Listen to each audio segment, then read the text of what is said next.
years after the Rabaa massacre, the worst massacre in the modern history of Egypt, which took place in Rabaa Square after the military coup in Egypt. Peaceful protesters who died in Rabaa at the hands of the military regime and the security forces. And the Egyptian Revolutionary Council is holding different events in different parts of the world, not just to remember Rabaa and to ensure that the victims receive justice and that the world does not forget the crimes of the military regime that were committed and continue to be committed by General Sisi in Egypt.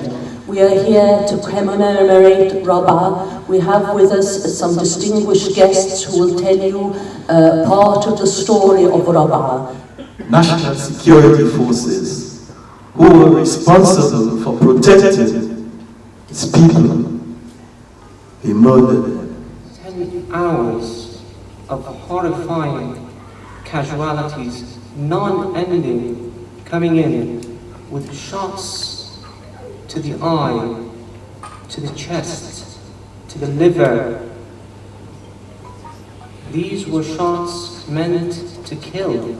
They were not shots meant to scare. We are standing with the people in Egypt, and we want to be to make them feel that we haven't forgotten them, we haven't forgotten any of what happened in Egypt. We will continue in our revolution, and inshallah we'll go back to Egypt free.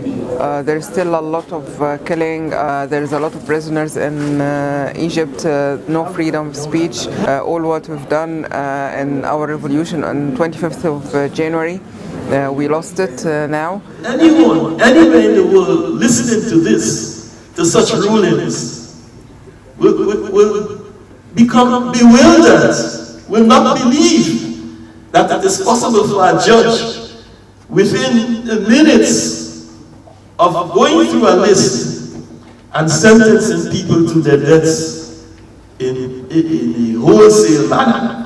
The problem is Rabaa al-Adawiyya was not a one-off. It has continued since 2013. Forced disappearances. People continue to die on the streets. Extrajudicial killing is a norm in Egypt today. And so it is important to revisit, the massacre and to try to learn the lessons to go forward from now on. The appalling level of repression, the unprecedented levels of restriction on human rights and civil liberties that exist in Egypt at the moment. Basic human rights are denied, particularly, importantly, any kind of right of assembly, association, political organisation. I do believe, that people who commit historic crimes do not get away with them, however long it takes. And one of the most prominent examples of this was in Chad, in Africa, like Egypt is, where Hissène Habré ruled Chad from 1982 to 1990. It is said during those 8 years, 40,000 Chadians were killed. Now he fled to Senegal when he was overthrown in 1990, and he lived a free man for 23 years. Last year, Hissène Habré was convicted by an African court. And I say to people who are disillusioned and who have lost hope that people like Hissène Habré and Abdel Fattah al-Sisi and all the other dictators, there will come a time when they will be tried, and brought to justice.